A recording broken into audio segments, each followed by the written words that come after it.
Bueno, una queja muy frecuente sobre las relaciones es la falta de comunicación profunda. O quizás esas tensiones que surgen, ¿no?, en torno al sexo o al dinero. Son áreas cruciales, ¿verdad? Sin duda, son temas que tocan fibras muy sensibles y que, bueno, según muchas perspectivas, requieren una base sólida para que la relación funcione bien. Y justo por eso, hoy vamos a explorar las ideas presentadas en un texto muy particular. El libro Comunicación, Sexo y Dinero. La idea es desentrañar su perspectiva específica sobre las relaciones hombre-mujer, los roles que propone y cómo aborda estos temas, pero siempre desde su óptica singular, ¿no?, basada en interpretaciones bíblicas muy concretas. Exacto. No estamos aquí para validar o refutar, que quede claro, sino para entender el marco que presenta este libro. Sí, es un enfoque con una estructura, digamos, muy definida, y entender esa estructura es clave para captar el mensaje que el libro busca transmitir sobre estos temas universales pero complejos. Entonces, ¿qué vamos a examinar hoy? Pues las ideas del libro sobre los propósitos distintos para hombres y mujeres, la importancia que le da a la comunicación, empezando, fíjate, por una conexión divina, el concepto de la palabra dada como garantía sagrada, su visión sobre la santidad del sexo, la virginidad dentro del matrimonio y cómo propone abordar las heridas del pasado a través del perdón. Vamos a ver cómo este libro conecta todos estos puntos. Un recorrido interesante, sí, que nos permitirá ver cómo, desde la perspectiva de este libro, estos elementos forman como un sistema, ¿no? Todo interconectado. Ok, arranquemos entonces. El libro inicia con una base sobre la creación que ya marca el tono. Presenta la idea de que el hombre fue creado para la gloria de Dios y la mujer para la gloria del hombre. Y dice que estas diferencias buscan traer balance y bendición. ¿Cómo desarrolla el libro esta idea inicial? Bueno, lo interesante es cómo interpreta el relato de la creación, específicamente el de Eva saliendo de la costilla de Adán. Lo presenta no solo como un acto de creación literal, sino como un símbolo. Un símbolo. Sí, o sea, como que Dios habría tomado ciertas características, digamos, inherentes de Adán, para formar la naturaleza femenina. Esto establece, desde la óptica del libro, claro, una interdependencia fundamental y roles diferenciados desde el mismísimo origen. No se trata solo de diferencias físicas, sino de propósito, de esencia, según esta interpretación. Y esa interdependencia viene con una condición bastante específica que menciona el libro, ¿cierto? Algo sobre la gloria de Dios. Sí, el libro es muy directo en eso. Afirma que una mujer no puede ser la gloria de su esposo si éste no se está convirtiendo en la gloria de Dios. O sea, vincula explícitamente la realización femenina, tal como la define el libro, al progreso espiritual del hombre dentro de su marco de referencia. Entiendo. Es una conexión causal muy fuerte la que establece.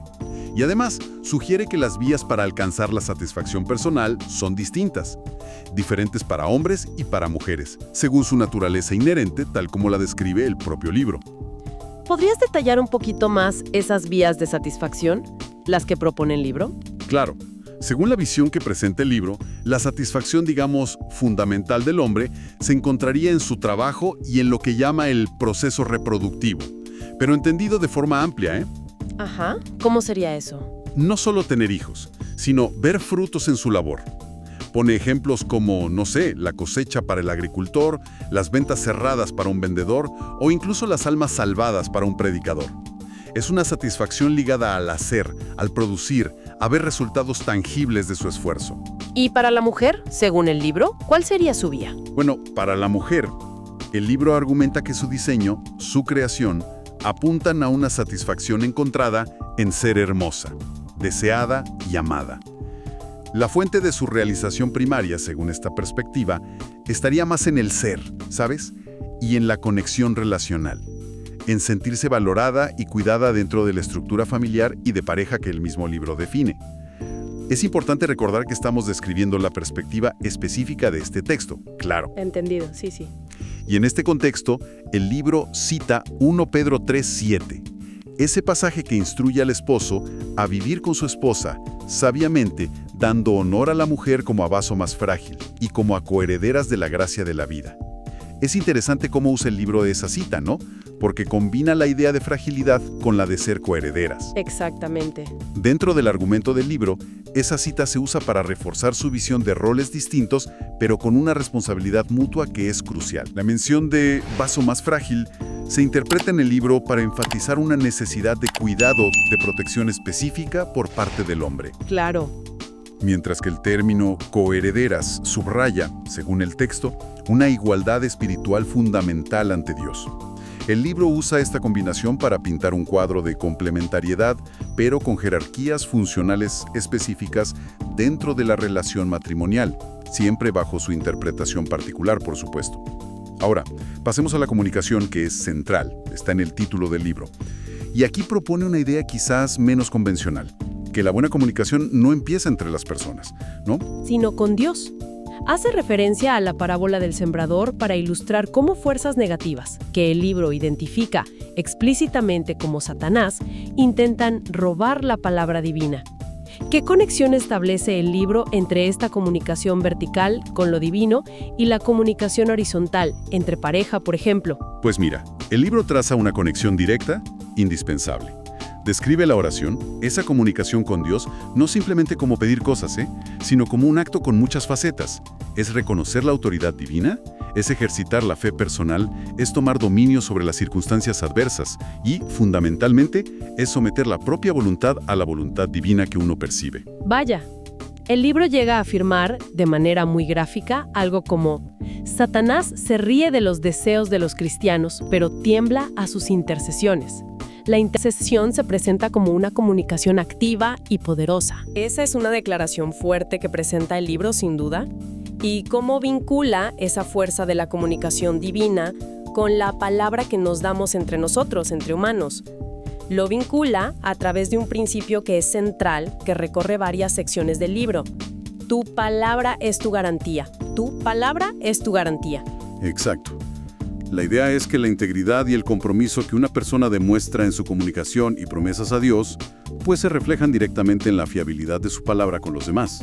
O sea, el no cumplir un voto o una promesa hecha a Dios, según el libro, debilita la credibilidad y la fuerza espiritual de la persona. Y para apoyar esto cita Deuteronomio 23:21. Cuando haces voto a Jehová tu Dios, no tardes en pagarlo. Y bueno, extiende este principio a las promesas hechas entre personas. Entonces, la fiabilidad personal empieza, según esta visión, con ser fiable ante Dios. Exactamente. Y la falta de esa fiabilidad genera incredulidad, no solo en Dios, sino también en las relaciones humanas. El libro cita Proverbios 2:22:1. De más estima es el buen nombre que las muchas riquezas, sugiriendo que la integridad se basa en la palabra. Claro. Profundizando en esto, el libro insiste en que no cumplir la palabra deteriora la confianza. Y cita Proverbios 20:7. Camina en su integridad el justo, sus hijos son dichosos después de él. O sea, la integridad del padre, demostrada en su palabra, tiene un impacto generacional según esta interpretación. Y el libro no se queda solo en la palabra hablada, ¿verdad? Introduce 3 métodos o niveles de comunicación: la palabra misma, el gesto y lo que llama el espíritu, refiriéndose a la actitud, ¿no?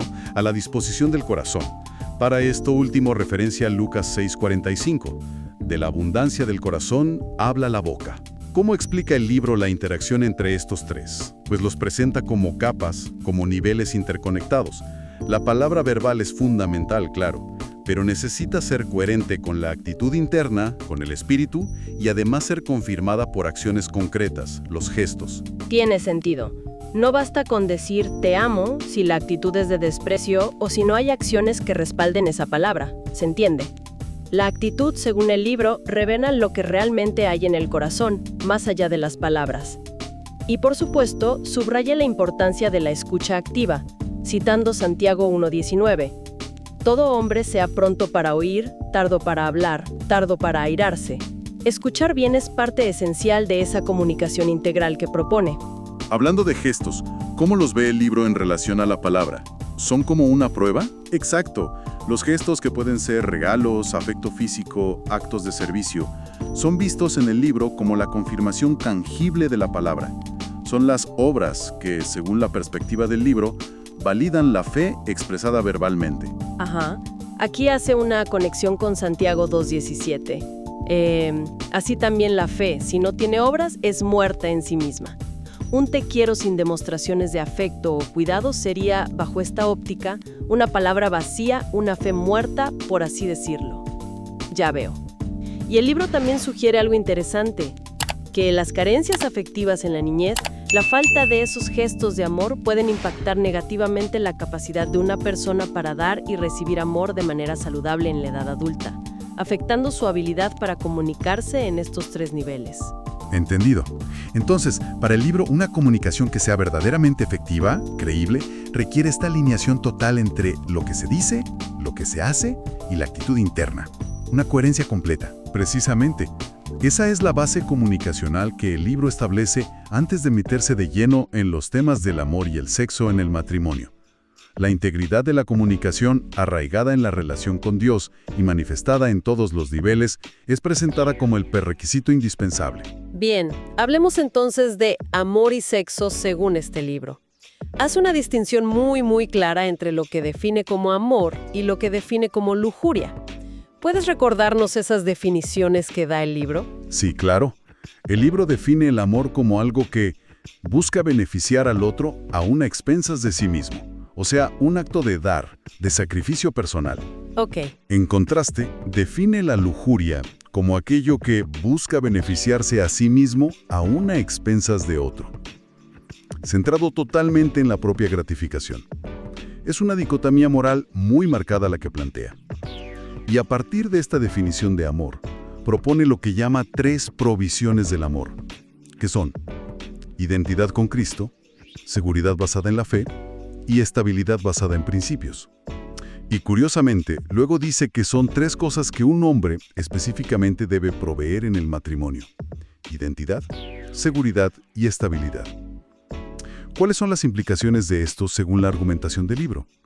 Pues las implicaciones que el libro describe son bastante significativas dentro de su marco interpretativo.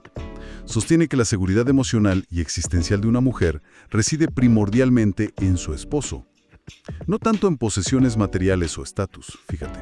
Ajá, interesante. El esposo, según el libro, debe proveer un sentido de identidad que esté arraigado en la identidad en Cristo que él mismo debe tener. Seguridad, basada en la fe y el compromiso inquebrantable, y estabilidad, reflejada en un carácter sólido y principios firmes.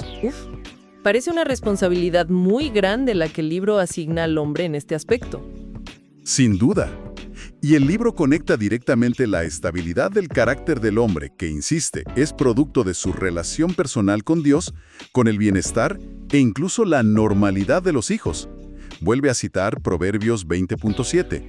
Camina en su integridad el justo, sus hijos son dichosos después de él. Claro. Para argumentar que la integridad del padre es una bendición directa para la descendencia. Establece como una cadena de impacto muy clara. Relación del hombre con Dios lleva al carácter del hombre, que lleva a la seguridad de la esposa, que lleva al bienestar de los hijos. Esta visión refuerza mucho la idea del matrimonio como algo más que un contrato social o un acuerdo. Absolutamente. El libro enfatiza repetidamente que el matrimonio es un pacto sagrado, no un simple acuerdo. Cita Malaquías 2.14-15, donde se describe a Dios como testigo del pacto matrimonial hecho con la mujer de tu juventud. Este concepto de pacto divino es crucial para entender la perspectiva del libro sobre el sexo. Claro, porque lo eleva a otra categoría. Exacto. Dentro de este pacto sagrado, el libro tiene expectativas muy definidas sobre la conducta sexual. ¿Y cuáles son esas expectativas? Bueno, la expectativa central que presenta el libro es la virginidad, de ambos contrayentes al momento de casarse. Y después, una fidelidad sexual absoluta dentro del matrimonio. El sexo se describe no solo como placentero o unitivo, sino como un acto sagrado. Sagrado. Sí, el libro usa una metáfora interesante. Lo describe como una evidencia externa de una obra interna. Lo compara con rituales como la circuncisión en el Antiguo Testamento o el bautismo en el Nuevo, que eran vistos como señales visibles de un compromiso espiritual o un pacto interno. El acto sexual en esta visión es la señal física del pacto matrimonial. De hecho, el libro dedica un capítulo completo, se titula La gloria de la virginidad, Ahí profundiza en esta idea basándose en su interpretación de pasajes como Deuteronomio 22. Reafirma que la expectativa divina, según su lectura, es que ambos lleguen vírgenes, y hace una observación particular sobre la prueba de esa virginidad, ¿no es así? Sí, sí. Basándose en esa interpretación de Deuteronomio 22, el libro sostiene que mientras la virginidad de la mujer podía, en teoría, en aquel contexto antiguo, ser comprobada físicamente, la del hombre no. Por lo tanto, argumenta el libro, la palabra del hombre respecto a su propia virginidad pasada debía ser aceptada como verdadera dentro de ese marco. Es una lectura, muy específica de ese pasaje bíblico. Pero, a ver, la realidad es que no siempre se llega virgen al matrimonio. ¿Qué dice el libro sobre esa situación? ¿Hay alguna forma de restaurar eso que se perdió, según su visión? Aquí es donde el libro introduce un concepto clave, la restauración. Obviamente aclara que la virginidad física, una vez perdida, no se puede recuperar. Eso es evidente. Lógico. Sin embargo, habla de la posibilidad y la necesidad de una restauración mental, emocional y espiritualmente. Esto significa, según el libro, sanar las heridas, romper ataduras emocionales o espirituales asociadas a relaciones pasadas y adoptar una mentalidad de pureza y compromiso renovado. Todo dentro del marco del arrepentimiento y el perdón divino que propone. ¿Y cómo se logra esa restauración mental, emocional y espiritual según el libro? ¿Cuál es el camino? Pues esto se conecta directamente con lo que el libro denomina el principio de la liberación, que desarrolla en otro capítulo. Este principio se basa en la necesidad imperativa de perdonar y, a su vez, recibir perdón por todos los pecados o heridas sexuales del pasado, ya sean acciones cometidas por uno mismo o cosas sufridas a manos de otros. Perdonar y ser perdonado. Exacto. El libro argumenta que esa liberación del pasado es una obra del Espíritu Santo y cita Juan 20, 22, 23, donde Jesús sopla sobre sus discípulos y les dice: «Recibid el Espíritu Santo. A quienes remitiréis los pecados, les son remitidos». La interpretación que hace el libro es que el perdón, darlo y recibirlo, es esencial para romper esas ataduras espirituales del pasado.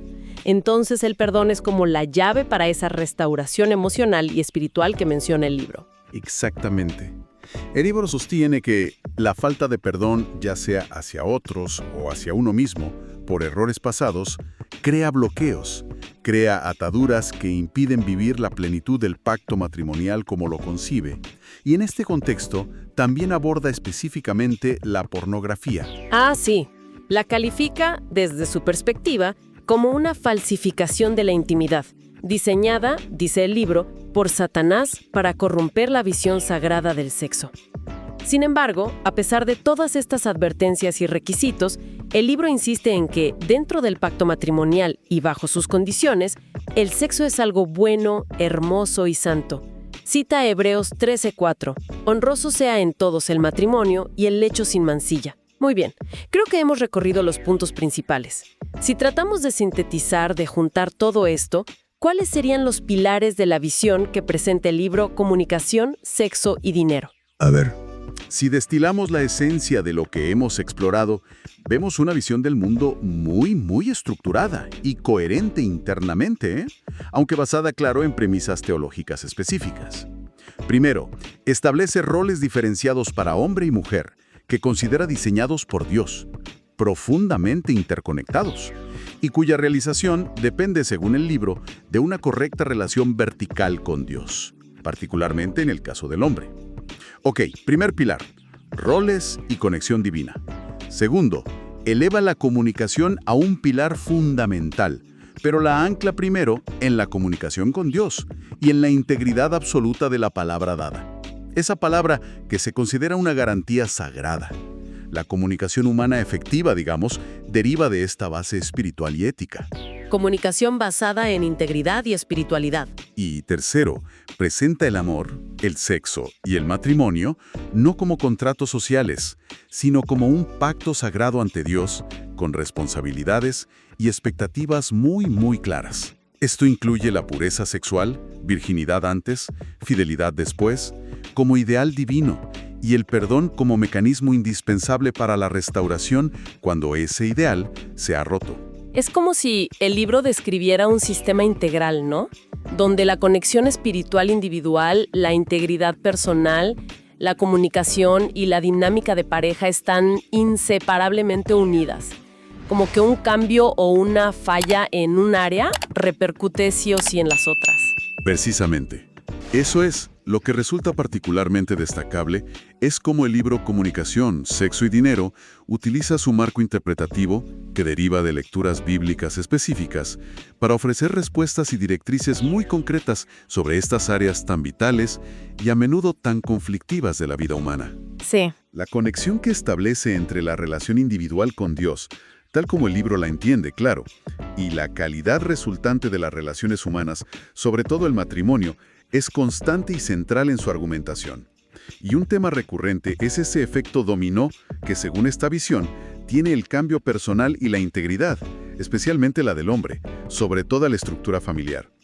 Es una perspectiva que, bueno, para quienes la adopten, tiene implicaciones muy prácticas y profundas en el día a día. El libro que exploramos hoy, Comunicación, Sexo y Dinero, definitivamente pone un énfasis enorme en esa conexión entre la palabra dada, la integridad personal y la salud de las relaciones. Todo bajo un prisma espiritual muy definido. Nos deja pensando, en un mundo donde a veces las palabras parecen perder valor tan rápidamente, ¿qué peso real le damos nosotros a nuestra palabra empeñada en las interacciones cotidianas, sean grandes o pequeñas? Buena pregunta. Y si tomamos esa idea que presenta el libro sobre la comunicación de espíritu a espíritu, esa conexión profunda que trasciende las palabras y los gestos superficiales como la forma más íntima de comunicación, podríamos preguntarnos, ¿de qué maneras buscamos o cultivamos hoy en nuestras propias vidas y relaciones conexiones que vayan más allá de lo meramente verbal o lo superficial, sobre todo en medio de tanta prisa y tanta distracción? Es una reflexión que surge, ¿no?, al considerar la profundidad que el libro le asigna a estas interacciones.